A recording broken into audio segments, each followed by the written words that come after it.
Ready to make a real impact every day? Join the Active Day Home Care team and help clients maintain their independence in the comfort of their own homes. Make a difference in someone's life as you provide essential daily assistance and protect their health and happiness. Earn up to $20 an hour and enjoy additional perks like optional daily pay, 401k, paid time off, ongoing educational training, and more. Join a team that values care, compassion, and your professional growth. Visit activeday.com to apply. This is your before and after story. Southeastern College can help you prepare for a secure and fulfilling career in the growing healthcare field. We offer a wide range of careers to choose from.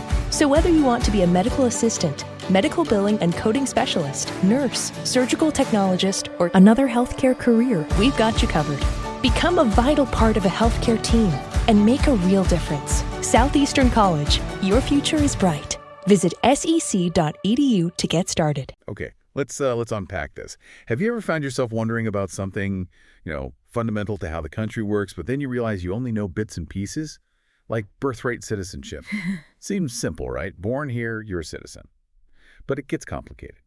Today, we're going to cut through some of that noise. We want to clarify the core meaning, its constitutional basis, how courts have seen it over time, and of course, its role in, major headlines and political debates, especially around the Supreme Court.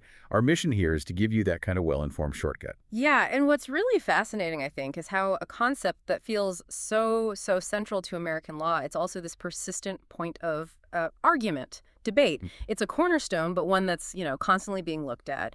And it's important to say this right up front. As of today, Friday, June 28th, 2025, the basic legal situation around birthright citizenship, especially that 14th Amendment part, hasn't fundamentally changed because of some brand new major Supreme Court decision. Despite all the buzz, the status quo holds. Right. So let's get into how we got here. To really get it, we need to trace it back. Look at the constitutional clause itself, that bedrock text. Then the big Supreme Court case that sort of cemented the interpretation. And then, look at the recent political challenges it's faced. Very public ones. So maybe start basic. What is birthright citizenship, fundamentally? Fundamentally, it's the principle that if you're born within a country's territory, its borders, you automatically get citizenship there. It doesn't matter what your parents' nationality or immigration status is. It's sometimes called just solid rate of the soil. Many countries have this. And in the U.S. context, where does it come from legally? It's rooted directly in the 14th Amendment to the Constitution, ratified back in 1868. Specifically, it's the very first sentence of Section 1, the Citizenship Clause. It says, all persons born or naturalized in the United States and subject to the jurisdiction thereof are citizens of the United States and of the state wherein they reside. Simple as that, almost. Now, it was passed mainly after the Civil War, obviously, to make sure formerly enslaved people were citizens. But the language, as you can hear, is, very broad. Okay, that phrase, subject to the jurisdiction thereof, that sounds like where the wiggle room or the debate might come in. How's that been interpreted? That's exactly it. That's the phrase people focus on. But legally, historically, its interpretation has actually been quite narrow, quite specific. It basically means if you're born here, you're under U.S. laws, you're subject to its power, you're a citizen. The exceptions are really limited. Think children of foreign diplomats who have diplomatic immunity, or maybe someone born during a hostile military occupation. Very specific cases. Otherwise, the courts have consistently said being born here puts you subject to the jurisdiction. And that interpretation solidified, you mentioned, with a key Supreme Court case. Yes, absolutely. The main one, the landmark case everyone points to, is from way back in 1898. It's United States v. Wong Kim Ark. Wong Kim Ark was born in San Francisco to Chinese parents who were legally resident but couldn't become citizens themselves under laws at the time. He traveled to China and was denied re-entry to the U.S. The Supreme Court sided with him. They ruled definitively that someone born on U.S. soil, even to non-citizen parents, is a citizen under the 14th Amendment. That Wong Kim Ark decision basically established that the right of the soil, just solely, generally overrides the right of blood, just sanguinis, for births in the U.S. It really shaped this broad, inclusive idea of who's an American. Wow, 1898. It's a long time for a precedent to stand. It is. Over a century. But so even with all the talk, especially in recent years, from certain political groups wanting to change this, maybe limit it, no Supreme Court ruling since then has actually chipped away at Wong Kim Ark. Correct. That's the key takeaway regarding the courts. People often ask, what's the latest SCOTUS ruling, especially around late June when big decisions drop. But as of our date, June 28, 2025, there hasn't been a new Supreme Court case that directly overturns or significantly modifies the core holding of Wong Kim Ark regarding birthright citizenship. The principle of stare decisis Latin for to stand by things decided, basically meaning respect precedent, it carries a lot of weight. Even with changes in the court's makeup, overturning something so established for so long, that would be a really major, major judicial shift. Unprecedented almost. Okay, speaking of shifts, let's talk about the political side.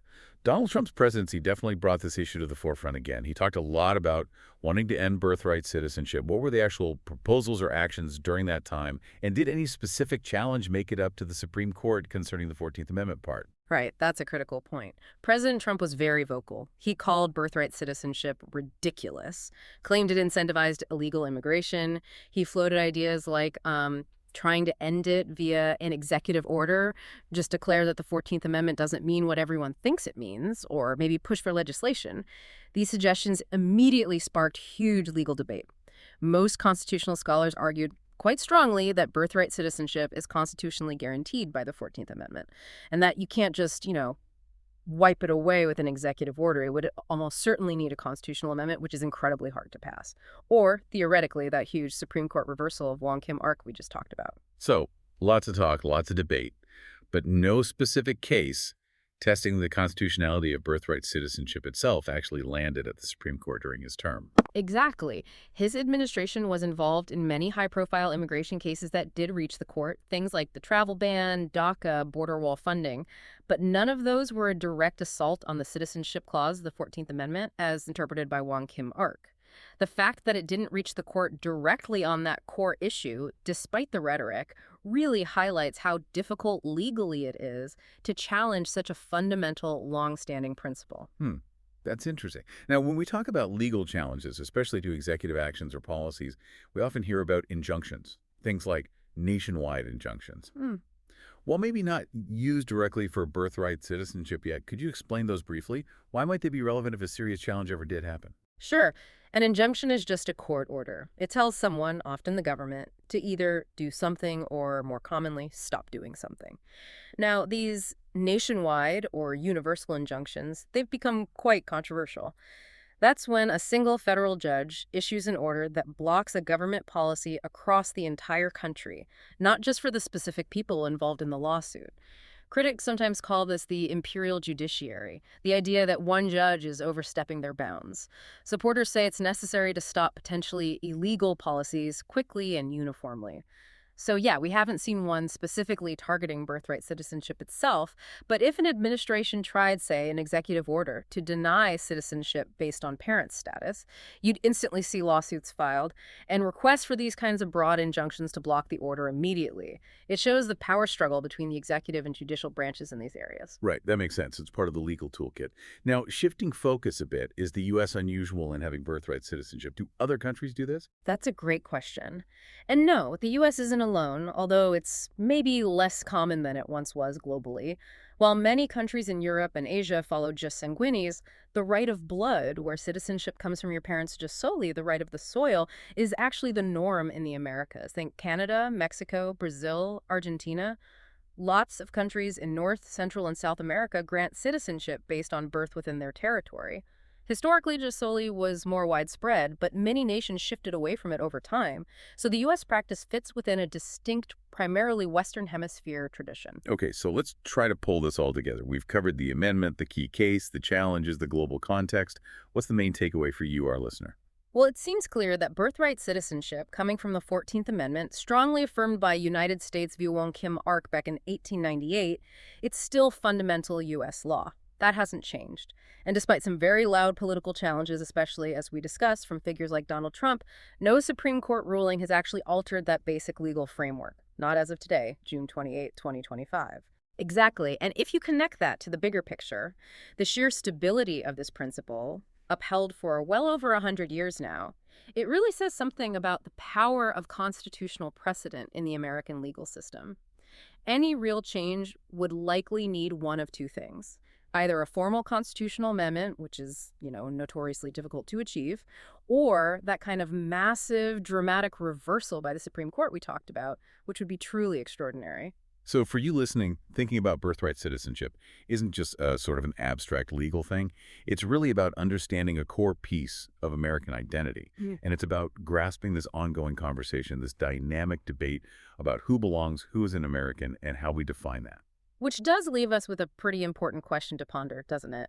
In today's world, with, increasing global migration, shifting ideas about nations and identity, and this persistent political argument here in the U.S., how might this debate over birthright citizenship continue to shape how we think about sovereignty, about belonging, about who we are in the years ahead? Definitely something to think about.